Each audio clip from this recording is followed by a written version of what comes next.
মারো মারো মারো আলহামদুলিল্লাহ।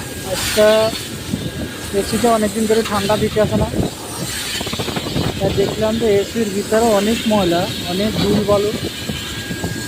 এসিটা পুরো ধুল বালু দিয়ে ক্লিন করতে আছি, এত ধুল বালু ভিতরে, ওই জন্য এটা ঠান্ডা দিতেছে না।